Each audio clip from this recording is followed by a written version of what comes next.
Assalamu alaikum wa rahmatullah. Good morning, good evening, good afternoon, wherever you are. MashaAllah. Thank you all so much for joining us. My name is Afsha Malik, and I'm a project manager at Rabata. So I'm actually here to give everyone Auntie Tamara's salams.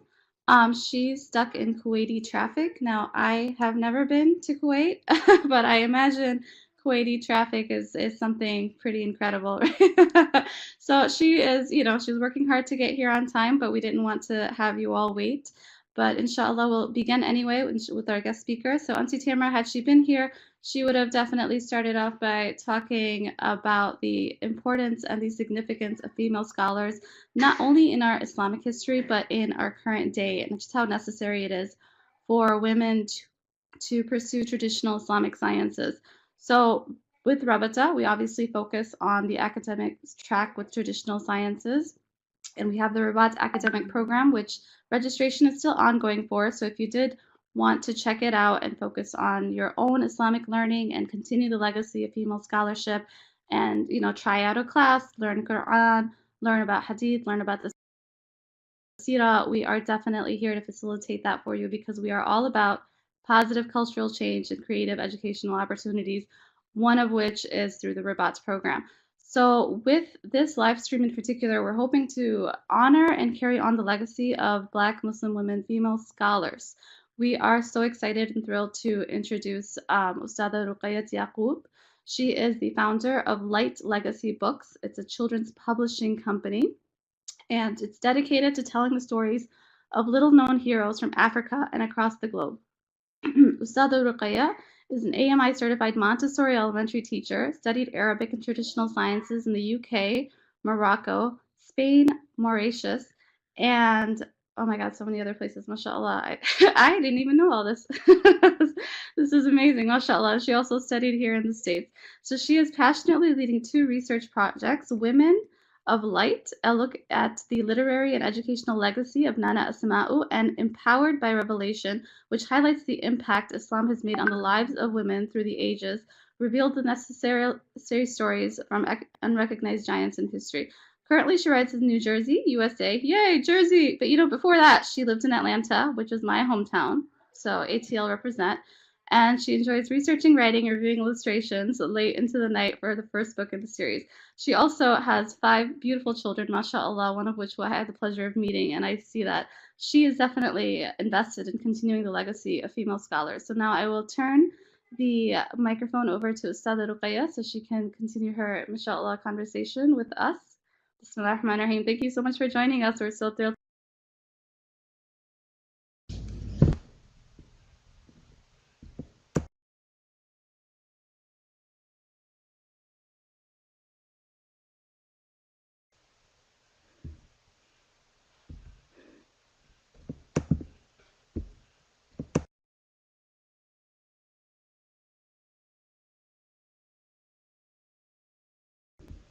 I think I crashed. Yes. Okay, sorry. Assalamu alaikum. Perfect. Alright then. Bismillah ar-Rahman ar-Rahim. MashaAllah, Jazakallah khairan for the invitation, and it's an honor to be here, subhanAllah.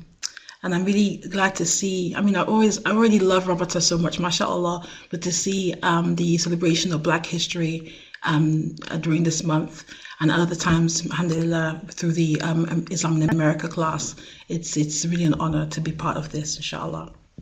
Okay, there's just 2 things I'm going to say. One is I haven't been to Mauritius. It was actually Mauritania that I studied in, but inshallah I get to go there one day. And I do have 6, not 5, so 6 children, alhamdulillah. All right. So one of the things I wanted to talk about, there were 3 things I wanted to talk about today, inshallah. First of all, I wanted to talk about Islamic education in West Africa and the kind of trends that you noticed, especially in the past. Then I wanted to talk about the what we call the Ma'afa. The Ma'afa is a period in between that sometimes is referred to as the Middle Passage. This is when people were, extracted from their homes in West Africa primarily and brought to the Americas. And then I was going to talk about modern day America, inshallah.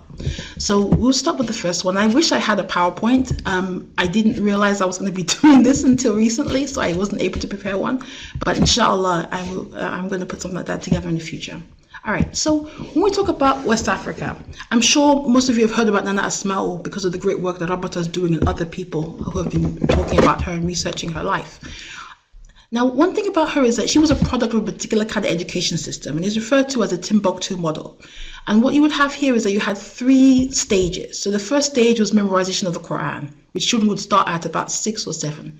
And that would go on for maybe 7 years, 6, 7 years, depending on the child. And about 12, they would go into studying fiqh, seerah, Arabic language, grammar, things like that. And then for the next 7, 8 years or so. And then for the students who were quite, who wanted to, they would go further and they would study things like, Islamic medicine, they would study logic, they would study, different sciences like understanding the movement of the stars, understanding how you, measure time and things like that. So, and this is something that boys and girls had access to.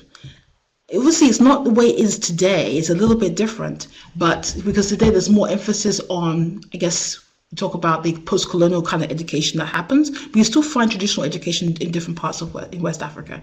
And I'm talking about West Africa in particular because the thing about Africa is such a huge continent, and the African diaspora is such a huge area that I wouldn't be able to give justice to all the different areas. And most of my research has been in West Africa. That's why I'm kind of limiting the conversation to sub-Saharan West Africa, inshallah. Now, so one of the things I wanted to mention when it comes to Nana Asma'u is the fact that not only was she a scholar, and you could see the love that she had of Allah Ta'ala. It's evident in her writing. But along with that love of Allah Ta'ala comes a deep love of Rasulullah Sallallahu Alaihi Wasallam. And you find this with so many female scholars. And that's why, when you look at the articles, or for example, when Sheikh Nedwi, was compiling his Muhadithat, he found, countless number of women hadith scholars, and hadith is something that women really specialized in, and seerah and other subjects too. But you could see that affinity that women had, and I think part of my theory is, Allahu A'lam, is that desire to transmit that love to the next generation, and that might have been part of what fueled it, or it could have just been the personal love that the women had, and coupled with the need to be able to sustain the faith. And the thing about transmitting knowledge to children, knowledge has to come with love, because that way the children attach themselves to that love, and it helps them with, with gaining knowledge, with understanding the deen, and with preserving the deen, inshallah. Now, the thing about her that I want to draw attention to is not only was she a prolific writer, there's numerous books in English about her. There's actually a book called The Collected Works, where you can actually read her works translated into English. And she wrote in 3 different languages, although she spoke 4, but she wrote in 3. And she wrote about 60 different pieces. This has been translated and published, and you can see the actual, handwritten manuscripts, because the great thing about the book is at the end of the book, it has the photocopies of the actual manuscripts she wrote, written in different languages. Hausa, which is a language of part of the northern Nigeria, which is where she resided in. And then you have Arabic, which is a language she mainly wrote in, and she wrote in Fulani, which is another language found in northern Nigeria, which is her personal language. Now, the thing about it is, not only was she a prolific writer, but she was also concerned with social welfare, and she was concerned with education. And sometimes you have people who are scholars, but there's not that kind of desire to really further education. But for her, it wasn't enough for her to just be a scholar or just to raise scholars around her, but she set up a network of an education system where people can come from different areas to study with her and benefit from her.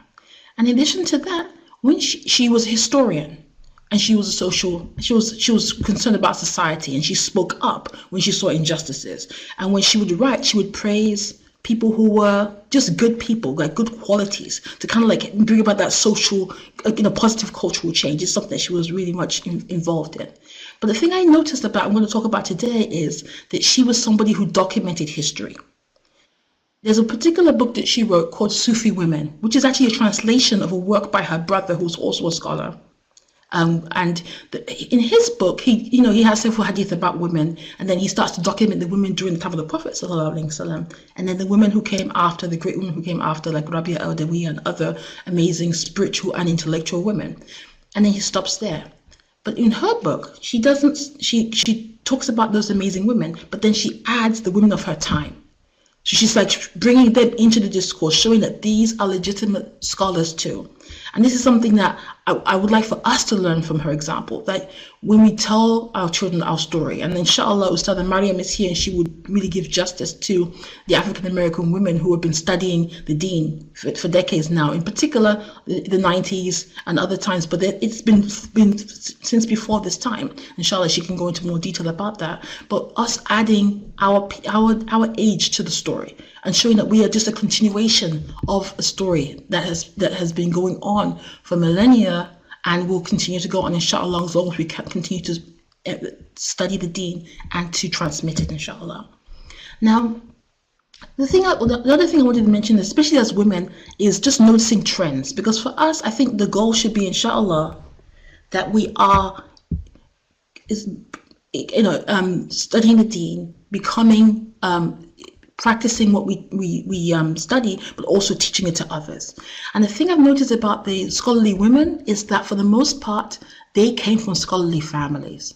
Their brothers were scholars, or their fathers were scholars, or their mothers were scholars, or their grandmothers. And we talk about Nana Asma'u. She was one of several children, and most of her sisters were scholars. Some of them left books, some of them didn't. And the thing about this is, it really takes research, because the way Islam developed in West Africa is such that it hasn't really been studied, especially women's scholarship hasn't really been studied.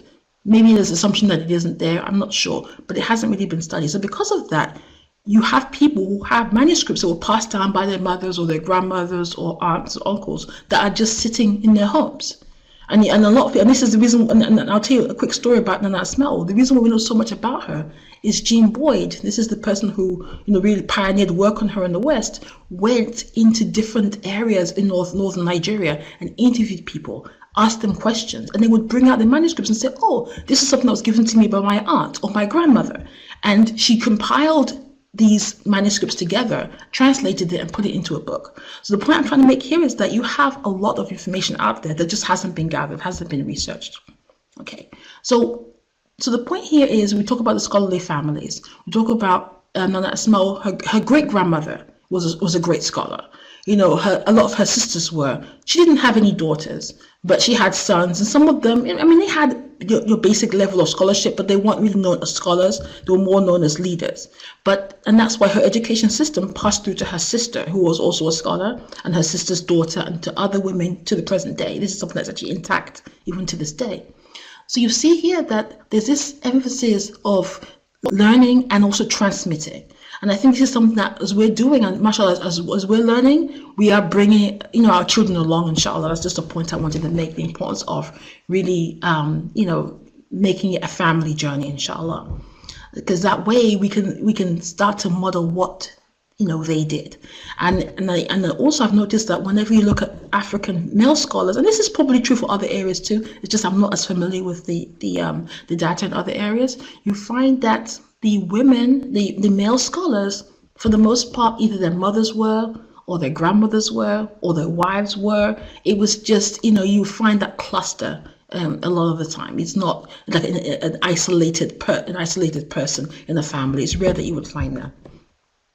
And one of the reasons why I actually started this publishing company is that I really wanted to bring these stories to light, because there's really not a lot of information, especially for children. People have done research on it at PhD level, so you can find, theses, PhD theses on these dissertations, on these topics, on West African Islam, West African scholarship, in particular male scholars like, Sheikh Uthman Danfodio, or Sheikh Ahmed Obamba, or Sheikh Ibrahim Niasse, or any of these great scholars, but there isn't as much work done on females. And one of the things I'm trying to do is to take what has been researched and put it into a format that our children can benefit from. And the idea of having picture books is great because parents are reading with their children and they are going along this journey with their children, inshallah, and they are learning at the same time. So so the main point I really wanted to make is that, the importance of that, it being a family journey, and it doesn't necessarily have to be at the same time, because we have a lot of catching up to do to be able to get to the same sort of level that those people were at. But this is a start that we can make, inshallah. Now, I was going to talk also about Sheikh Ahmed Bamba, and I chose him because I've been doing quite a bit of work on him anyway, just for the book that we're publishing.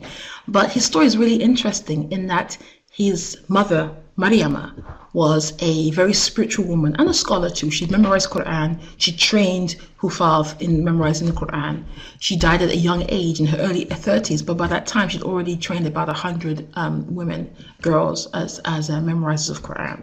And her mother as well was a great scholar. She was a scholar of the Maliki a school of fiqh, and she was said to have carried. There's a particular book called the Mukhtasar of Khalil, which is one of the higher level Maliki fiqh books, and it said that she would carry this around with her. This is how much love she had for it. And the amazing thing about her is not only was she a scholar, but she ran her own school. But her school was independent. She had a farm, and the produce of her farm is what ran her school. That's what provided the funds for her school. And she actually would lead the farm work herself. So she taught, she led the farm work. She was very active, but she was also a scholar. And when I was speaking to Jean Boyd about this, one thing she mentioned is the thing about Nana Asmau's education system. It was a very organic system. People from different hamlets would travel to study with her. And these were normally the people who didn't have a lot of responsibilities, like the older women who have raised their children, or the younger girls who haven't, are not married. And they would go up, they would go study with her or one of her assigned teachers, get their lessons, and they go back and teach the people in their villages or their hamlets. And because of this, when the British came into northern Nigeria and they saw this, and when the French went into Niger, which was also part of the Caliphate expanded a huge amount of land, actually, about parts of 5 modern day countries. But when they came in, they didn't notice it because they weren't really expecting that these women, going somewhere, were going for something important. They just thought, oh, maybe they're just going to the market or going to the well or whatever. And so it was just, it kind of flew under the radar. So you have people who were students who did this, and they trained the next set of students who trained the next set of students. And there's one particular Jaji, which is what you call the teachers in that system. And there was a video made about her, and she was talking about how this has been going on. There was no interruption in it. And the thing is, because when colonization came in, the education system was more focused on like a Eurocentric sort of education. So because of that, a lot of children who would have had more of a traditional education kind of missed out on the traditional part of things, but it still exists, and it's there was no break in it. So that's one of the points that Jean Boyd had made to me, is that there wasn't like a breakdown of it or anything like that. It's just that because it was a very like a parallel world, if you knew about it, you knew about it, and if you didn't, then you didn't. And for most men, they might not have been familiar with it. And the colonial government, they definitely weren't familiar with it because they weren't even, it wasn't even on their radar. So it wasn't. But the thing is that there isn't much research on what exactly the state of the system is now. So that would be interesting to find out. But I'm assuming the same books that were taught are being taught. But the thing about a lot of the times when people are studying traditionally, they like to maintain the connection to their teachers by teaching what they were taught, and so on and so forth, going back in their chain. So people will have their chain of teachers. They'll say, okay, I studied with this particular person, who studied with this person, who studied with Nana Asmau, for example. So let me see if there's anything else people were asking about.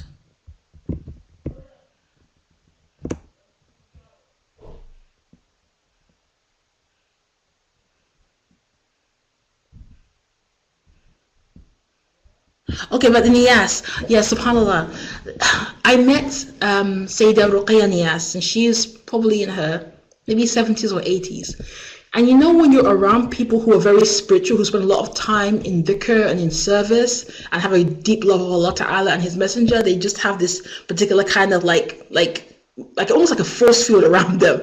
It was just amazing meeting her. And, we sought her advice, and she, gave us nasiha on how to, stay firm in the deen. And it was, mashallah, it was amazing. But the thing is, mashallah, a lot of these stories are in people's dissertations. Like there's actually a person there's a brother in Canada who's done a lot of research on the female scholars of the Nias family, and he actually just sent me a whole bunch of PDFs that he'd done, because I told him that I'm trying to make this information accessible, putting it into picture book form, into coloring books, into audio and videos and things like that. And he's like, you know what, just take it and use it for whatever you want to use it for. So if you're interested, I can send you that, Sefi, or anyone else who wants that, inshallah.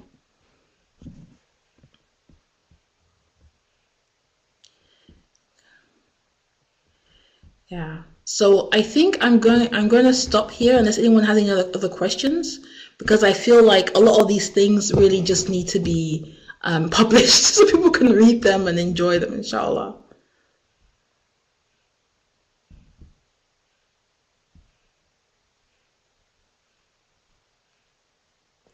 Oh, I'd love to talk about my book. Now, first of all, I'm going to say something. I really wanted to do a book about Nana Asma'u, and inshallah I will. My challenge has been visuals. Because I'm working on children's books, I really want to have amazing pictures. So that, because the pictures carry a lot of the story, especially for children. They might not remember so much the words, but they remember what they saw. And the challenge has been that I don't want to just put any image together and say, oh, this was Nana Asma'u. I don't think it's authentic to do that. I don't think it's fair to her legacy or to the family to do that. And I see pictures floating around. People say it's Nana Asma'u, and from my studies of her, I'm pretty sure that isn't what Nana Asma'u looked like at all. So I think so what I'm doing is I'm doing some research and contacting people who are of the family of Nana Asma'u, because if you notice, you even see this in your own families, people tend to repeat every few generations. So I'm sure there are people of this generation who people say favored Nana Asma'u. So I'm trying to, speak to the family to get the imagery so that we can create a story. And I want to create a story with her that uses her words as well. So we have the pictures of life in her time, as well as the words that she wrote. So that's something that's in the works now, inshallah. But let me talk about the Sheikh Ahmadu Bamba book. Now, with the Sheikh Ahmadu Bamba book, the idea here is to introduce people to West African scholarship. Because for so many people, it's a totally new area. So I start by showing people that the history of Islam in Africa started during the time of the Prophet ﷺ, when the early Muslims went to the Aksumite Empire and they sought refuge there with the king who was just. It was a just Christian king. So we start with that, and then we look at the almost like the spread of Islam through West Africa, and then we go into the Sheikh himself, who his mother was, who his father was. And like I said, his mother was a very spiritual, learned, Hafidh of Quran. So I talk a little bit about her and about his grandmother. And the thing is, I really wanted to, because so many stories, you don't get to see the powerful women around the men, as if we're not telling the male story I'm referring to. A lot of the time when you have the male story, you're just like hearing about the male, and you don't really know who are the people around them that made them who they were. So I really wanted to really bring that into his story. And then we talk about the issues he faced, because he was living during the French colonization of Senegal. And this is something that, this is a problem that was going all over the world at this time, where you had people who, were in other people's countries and trying to rule them. And you already know all about that. Anyway, so he talks about how did he deal with this. The way he dealt with it is that he gave people a sense of themselves spiritually, in terms of their faith, and also economically. So they weren't dependent on the French powers. And that's what after a while they realized, okay, we're in this land, but we can't really control people whose minds are free, basically, and whose hearts are free. So the story kind of goes into that, inshallah. All right, there was another question here. My educational background, it said. Yes. Okay. So I lived in the UK, and while I was in college, I lived in Cambridge. Alhamdulillah, I had the benefit of studying with, attending classes with Sheikh Abdul Hakim Rad, Aqidah classes, and we had Tajweed classes with the Syrian Sheikh Abdul Razak, who was based in Cambridge, and then I had grammar classes with a brother in London who taught, and also Maliki fiqh classes. So this is something I was able to do while I was doing my undergraduate degree. And then I had opportunities during the breaks to study abroad in different areas. And then after I graduated from college, I went to Mauritania. And then when I was in Mauritania, I studied Arabic grammar some more, did some Quran, and I did some Maliki fiqh. And the thing about the Mauritanians is you're memorizing, so you're studying, you're memorizing. That's kind of how their system is. So it was, alhamdulillah, it was a pretty amazing experience. All right, the other one. Educational background, I think I answered it. And I'm a teacher. I'm very passionate about education in children and good resources for children. So part of our publishing company is not going to just produce children's books, but also lesson plans for teachers and other resources that teachers and parents can use, inshallah. Okay, how do I do this with 6 kids? Ya Allah, that's I don't know. You have to ask Afshan, because she's the superwoman who does much more than me. And her children are younger. Alhamdulillah, I have a 15-year-old, and a 13-year-old, so they're able to help, make dua for them and for me. But they can, how children are. They have their times when they're, mashallah, they're on board, and other times when they just remind you to make lots of dhikr and everything. So, yeah.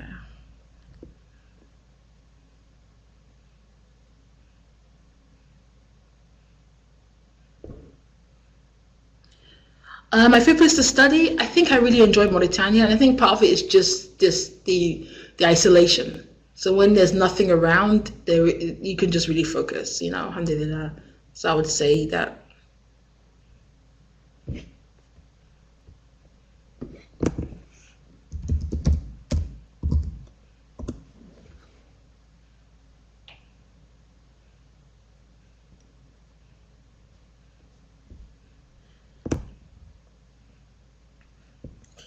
I got everything.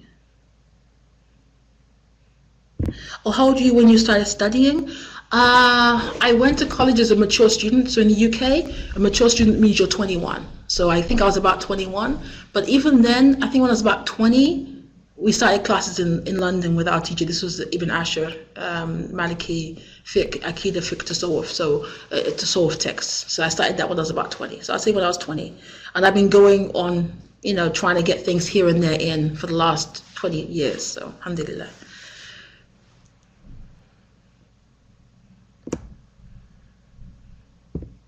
Oh, children's books. Inshallah, the coloring storybook will be published this month. So please, all of you mums, you all have powerful du'as. Please make du'a. Inshallah, this month they'll be coming out. And our amazing sisters here helped with the translation. So inshallah, we're going to be having it in French and Spanish as well as English. But the picture book itself, we probably need a few more months to finish up the illustrations and the editing.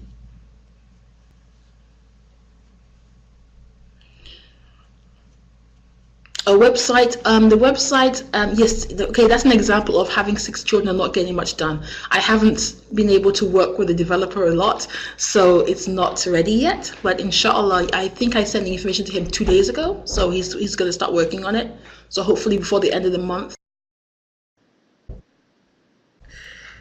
Alhamdulillah.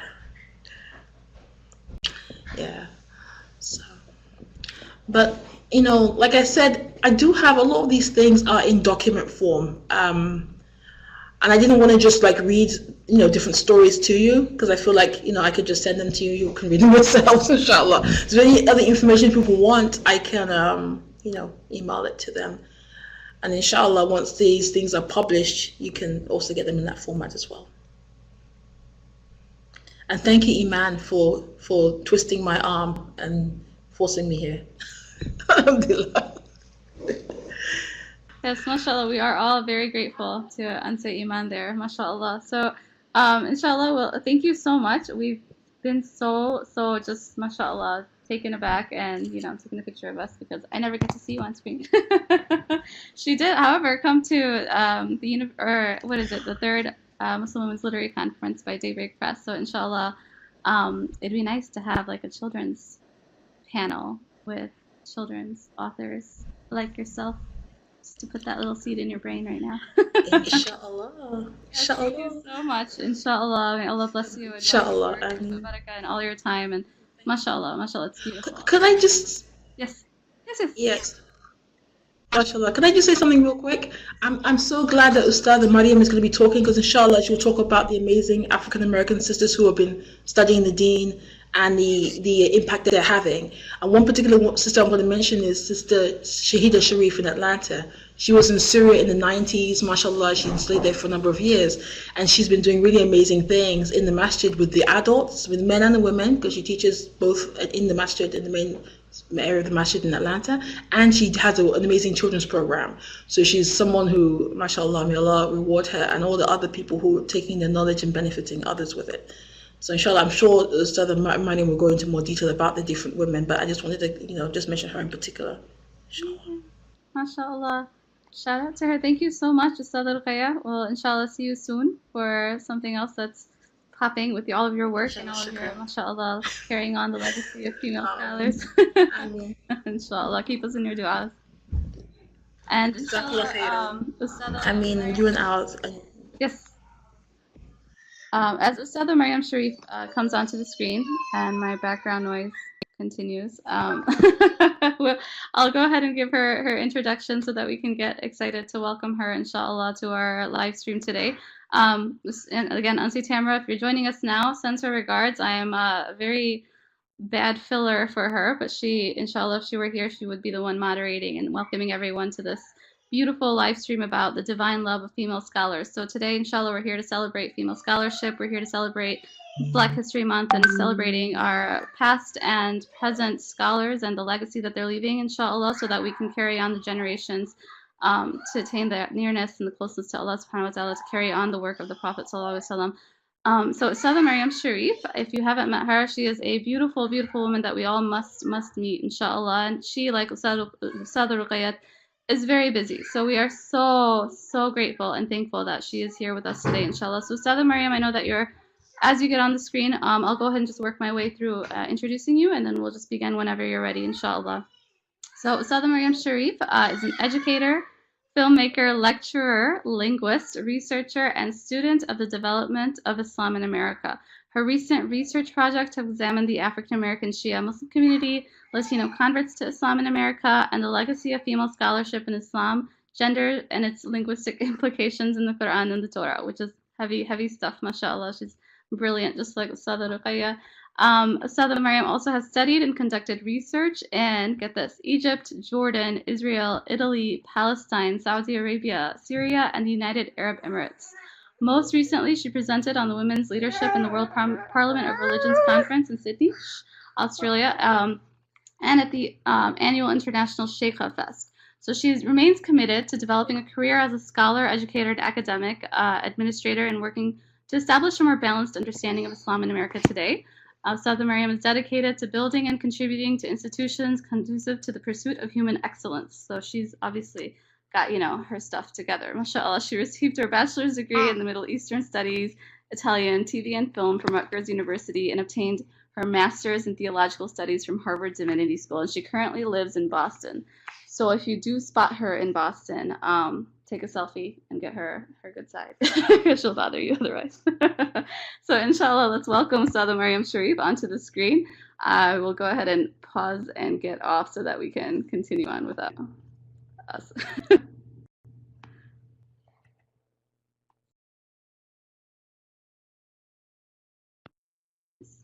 Assalamu alaikum. I can see you. And I can hear you. Bismillahirrahmanirrahim. Thank you so much. Thank you so much. We'll have some brisket, inshallah, when you visit Houston next. Wa alaikum salam wa rahmatullahi wa barakatuhu.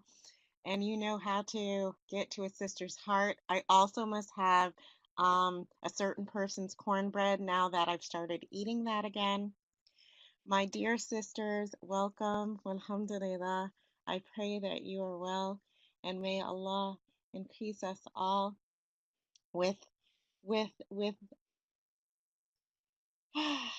hope in these coming days, and with remembrance of our foremothers.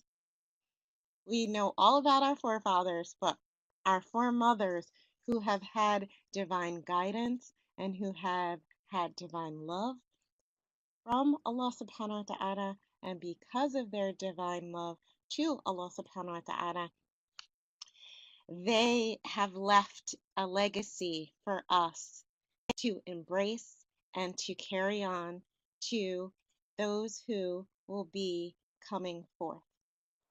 Inshallah, I am going to start now with a small recitation of Quran. And so for those who have previously been my Tajweed teachers, please forgive me in advance. Subhanallah.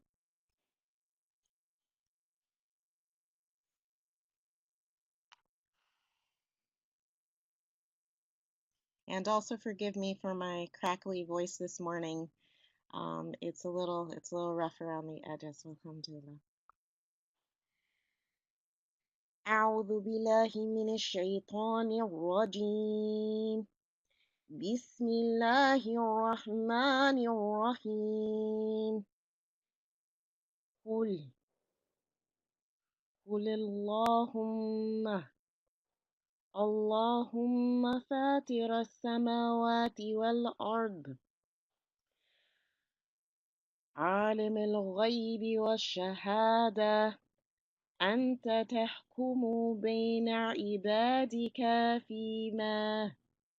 فيما كانوا فيه يختلفون.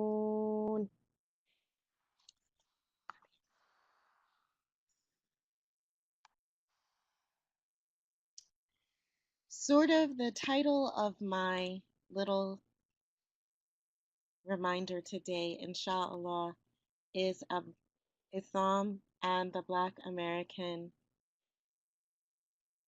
woman. Invisibility from the roots to the fruit. And the ayah that I just shared with you is the one who is unseen, like the one who is unseen. I will repeat it because I'm still waking up, so I think I said it incorrectly in English. Is the one who is seen like the one who is unseen, invisible. Ya Allah. Allah is the one who knows the unseen and who is invisible. Allahul Azim. Oftentimes we talk about how, as Muslim women, we are used to achieve certain goals. And in these goals, I know Ustadha Ruqayyat, may Allah preserve her and her family, Ameen, talked about some female scholars in Islam. And we often talk about things that they have narrated without knowing their names. And we often talk about these chains of narration and this information and this knowledge that they give us. But we don't know their names. We don't recognize, we don't give them recognition of the transmission. And it's like if I was a person who just was a usurper and I put forth this research as original and as my own, and as though it was new, and it's almost like it's original.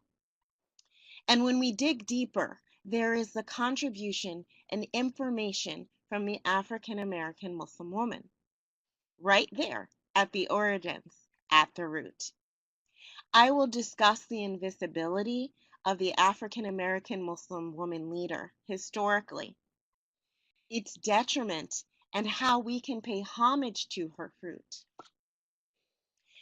In popular culture, as we see it being used, we mimic. We have all these memes in social media. We use Black people or African American people as an example of this mimic.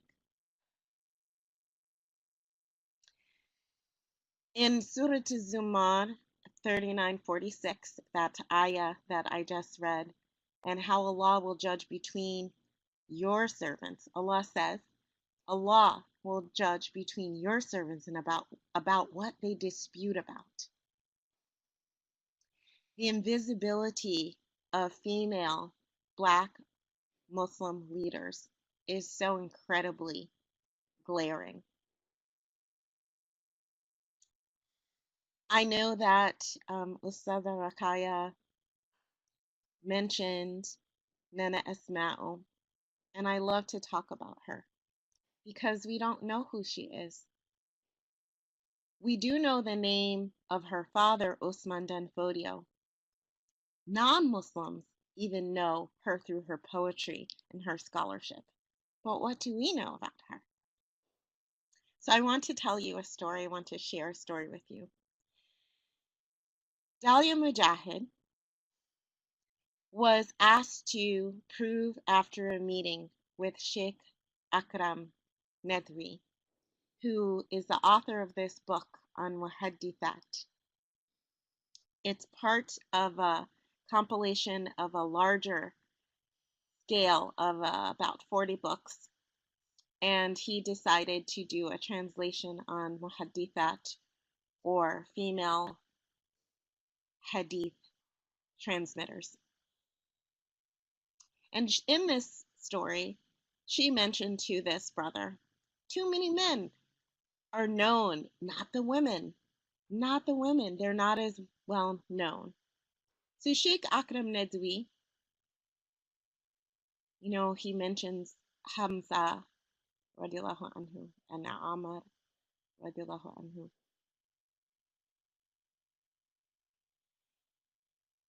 That, but there in this talk, people don't believe, like the males, the little males that are there, they don't believe that about these muhaddithat because they're not mentioned. We always mention the males. We mention Imam Zayd. We mention all these males. Too much of an imbalance. We need more women who are going to be established and showcased because we need to see ourselves as the role model. There needs to be more variety, and it needs to be on all levels. It needs to be in the school, elementary school, middle school, high school, college, and in the workplace. Why is scholarship, or why does it seem that scholarship is so focused on these men and girls? Women and boys, we need to see ourselves, hear hopefulness.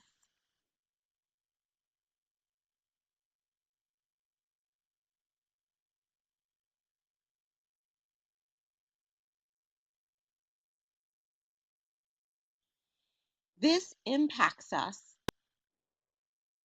because how one might compose a supplication for themselves or for others, hearing the sound of female voices and the importance of our poetry, hearing us recite Quran, it gives off a different sound and a different vibe. It gives a different interpretation and translation of. Listening to me and listening to us and how our voices are heard, inflection, all of this may affect our servitude or our devotion to Allah subhanahu wa ta'ala. So I want to tell you another story because that person didn't believe Dalia Mujahid, who was a male. It's just because he hadn't heard of these female scholars. It wasn't what he was used to. In my last trip to Zaytuna College, I have a few friends who are on faculty and they were touring me in the library. And in the library, I saw Ta-Nehisi Coates' book, who is a declared atheist. And then I saw James Baldwin's book, who was an openly homosexual African American author. Who did I not see on the bookshelf? I did not see, let me just go back a moment. I didn't, both of those people are not Muslim. I still think you should read their books, but they're not Muslim. Who did I not see? I didn't see Dr. Suad Abdul Kabir, who just came out with a book on hip hop and Islam in American culture. Who's African American? And who else did I not see? I didn't see Dr. Jamila Karim, who has several books, one on race, class, and gender, another book on women in the nation. Where were their books? It seems irreverent who gets invited to speak at Zaytuna benedictions or big communications, graduations, etc.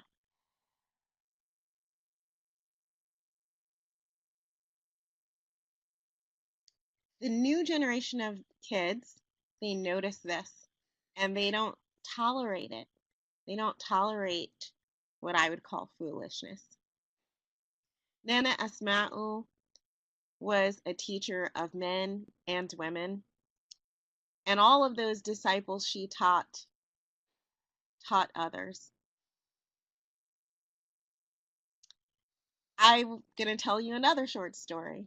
When I was last at NYU, the Islamic Center of NYU, and it was a Jummah Shabbat service, and we were at the Shabbat portion where the Jewish prayer service had came in, and there were only two Muslims at my table, myself and a brother of South Asian, Indo-Pak ethnicity. And he happened to be sitting next to me, and we're at a table full of us.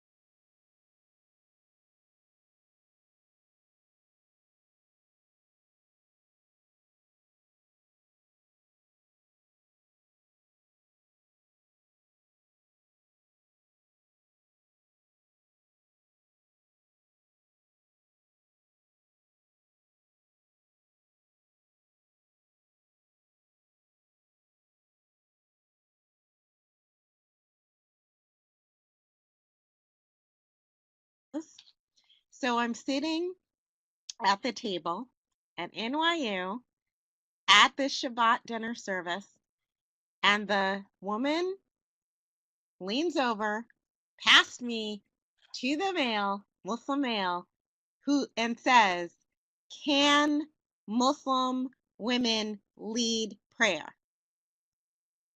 And he said, "No." And so I said, "Excuse you, yes. Maybe you're not aware of al-Mu'mineen. Maybe you're not aware of Baraka. Maybe you're not aware of." So I just started rattling off names, and then I said, "And I do," and etc. And I told him, in Hanafi jurisprudence, you wouldn't.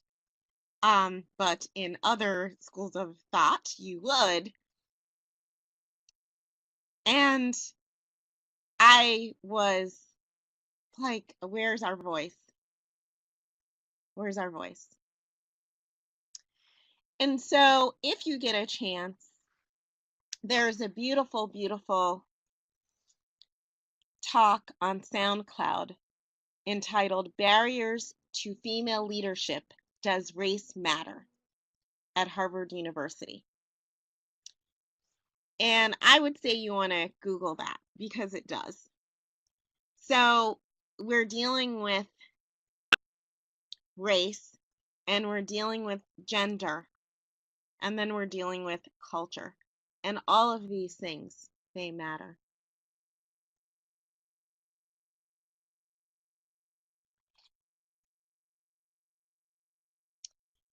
I wanted to say that it matters who's invited to the table. When you're not invited to the table, you can't have a voice. You are unseen. You are invisible. And at that point, you truly have to connect and rely on divine love and divine guidance. Because some of us are so wounded. Some of us are in so much pain from the atrocities and traumas, especially spiritual traumas, that are appropriate.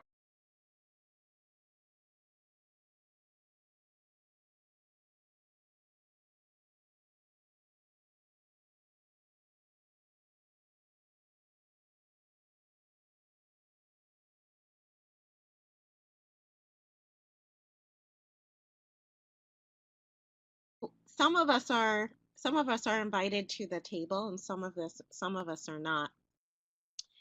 And I know that my dear sister Najiba Said Miller, may Allah protect her and preserve her and her family, Ameen, when she's invited to a table,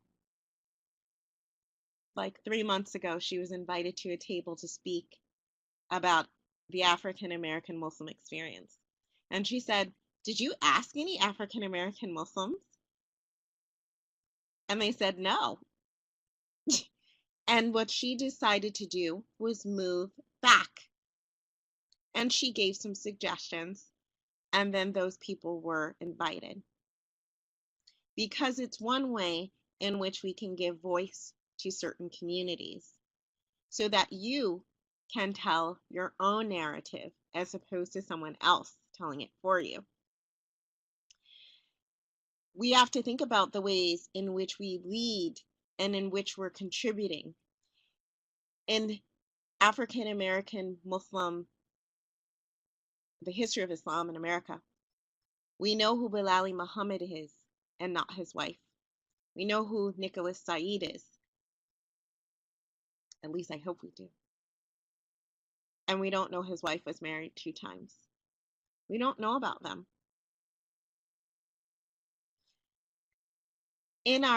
We have such a long and rich history. And so I'm going to talk about some of those women who are in that long and rich history. Beginning with Sister Aisha al-Adawiya. Sister Aisha al-Adawiya is a beautiful foremother from the Manhattan area of New York. She's head of the Schomburg, and if you don't know what the Schomburg is, it's like a think tank, but it's more so a research institution in Harlem, New York. And it has wonderful information about the history of Islam in America and the history of African Americans. And she's been there such a long time. But even more so, she's been a pioneer for women in Islam for years, about 30, 40 years. She's also been a pioneer to change spaces in our masajid where women became unwelcome. She often talks about how when she became Muslim a very long time ago, over 50 years, that the masjid was her second family. They were her family. So she's been a mentor, and we've been standing on her shoulders, but people don't even know. And it is through her that I was introduced to Dr. Betty Shabazz, Allah yarhamha, Ameen, the late wife of Malcolm X, Al-Hajj Al-Malik Shabazz, and her contributions to education and the legacy of her husband.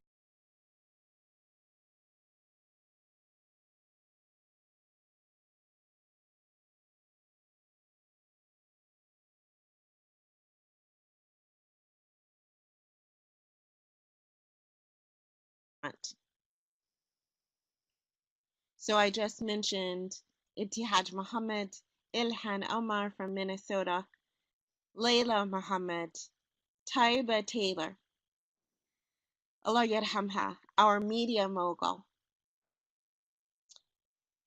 internationally renowned, and she was the co-founder of Aziza magazine, Muslim Woman's global magazine.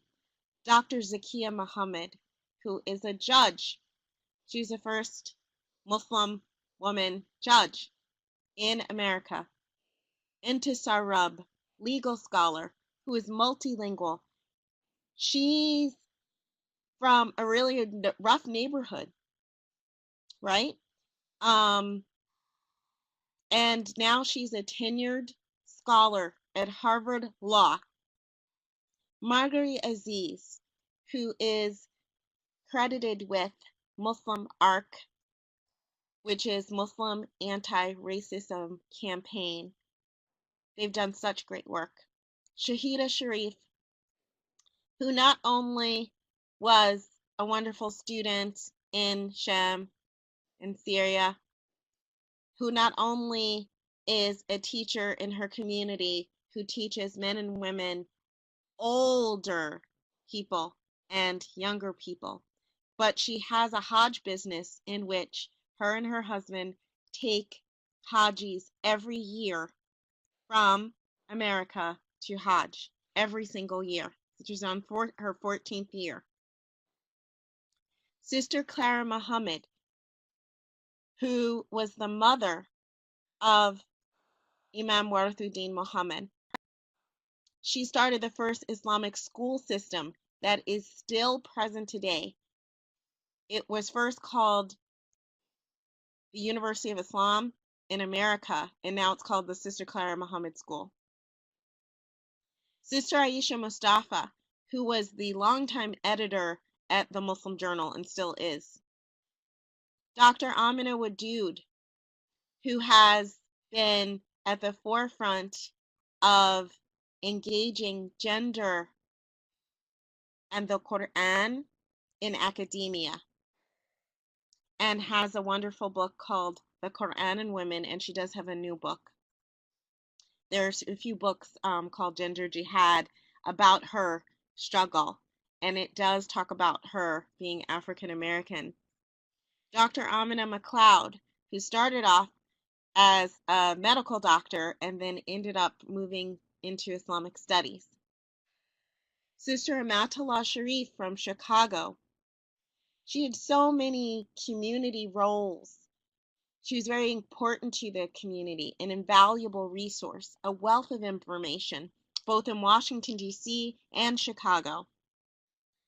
Ndidi Okakpu, who's a young organizer, an inheritor of the fruit. Allah yarhamha, she is the daughter of Sister Amatullah. Zainab Ansari, who is a dear friend and who is a wonderful peacemaker and resident scholar at Taysir Seminary in Knoxville, Tennessee. Sister Amina Matthews, who is known as a gang disruptor. She goes into gangs who are violent gangs in a really, really violent area, and she provides a social change. She provides support for them. Her father was a well-known gang member, and she's a Muslim, and nobody knows. Mubaraka Ibrahim, who is a personal trainer in New Haven, Connecticut. So because of the divine love, and there are many others I didn't mention, I'm going to ask you to do something. I think that you should give a shout out to those women who we don't mention, because we owe so many things to them. They have worth. These Muslim women leaders have expertise. And for years, people have been usurping the African American Muslim women's research, their information, and their fruits without acknowledging. Upon the many backs of these Muslim women is which they bore. And the American way Sometimes I would say it happens unconscious, but I want you to consciously thank them. I want you to consciously spread the word. Because these women continue to be used and abused, there is no reverence to the African American women's leadership, to their wombs that bore the fruits. So much is not new. We need better resources, we need better support, and we need to just spread the word. Talk about the greater points of what they did, or someone in your community that you know who others should be aware of.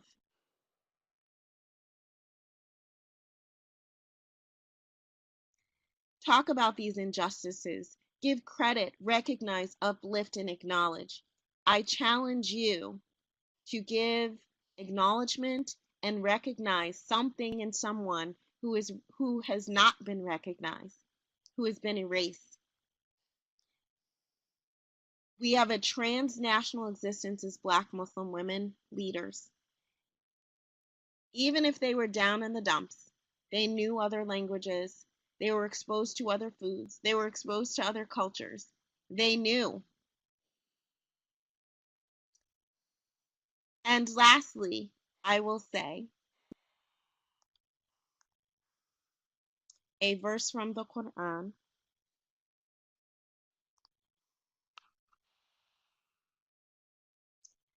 In this time of Black Lives Matter, #MeToo, the scope and scale and pain, this is a moment of awareness.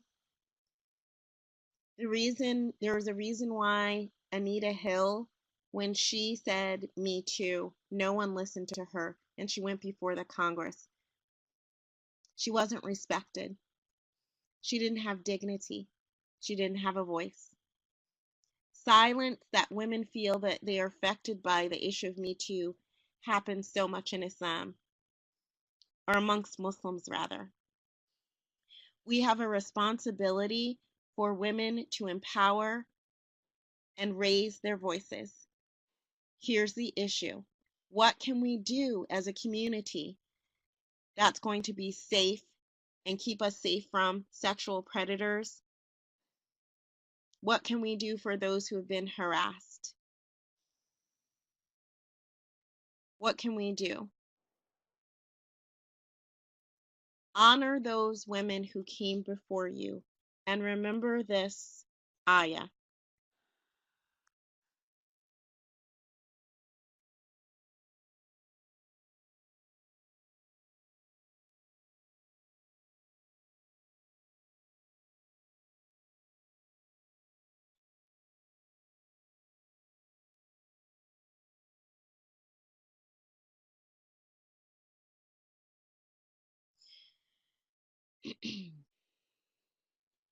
أعوذ بالله من الشيطان الرجيم بسم الله الرحمن الرحيم ألم تر كيف ضرب الله مثلا كلمات طيبة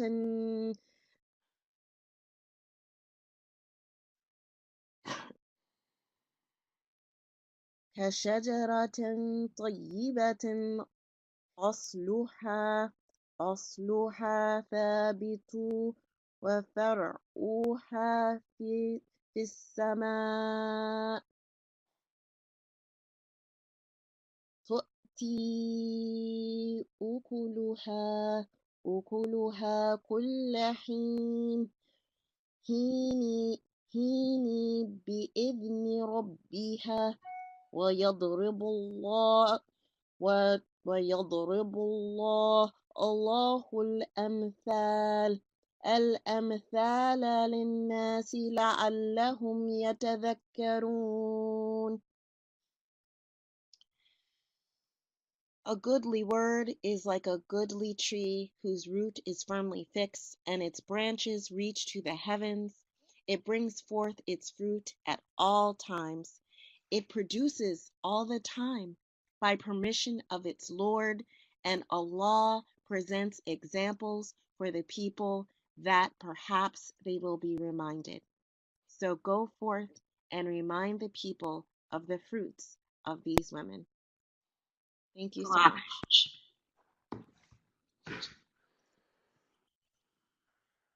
Jazakallah khairan, Ustadha Mariam. That was beautiful. I have goosebumps now, mashallah. And like some of the audience members said, that it would be so wonderful to have a list. And inshallah, once we post the recording, I'm sure that someone will be able to compile a beautiful list of resources and female scholars. And it was just the most beautiful experience today listening to Ustadha Ruqayya and yourself to talk about how we're carrying on that legacy of the divine love that women have had over the Prophet ﷺ and Allah. So, Jazakallah khairan once again. If anyone has questions, and this would be a great time, inshallah, as we close. I know that we're going a little over our time, but alhamdulillah, it was so beautiful that all of you are here with us, and it was wonderful that you were so patient through all of our technical issues. And I know that inshallah, Auntie Tamara will enjoy listening to the recording, and she'll be so pleased to see you all next month for her open halaqa. So, inshallah, please keep in mind that Rabata is here to empower Muslim women worldwide. We're, very deeply invested in the culture of creating positive cultural change through creative educational opportunities. And this open halaqa and celebrating Black History Month with our Black female leaders was something that is just one of the things that we're absolutely so happy and excited to be doing. So giving a platform to women and making sure that their voices are heard is definitely something that we look forward to doing on a regular basis, inshallah.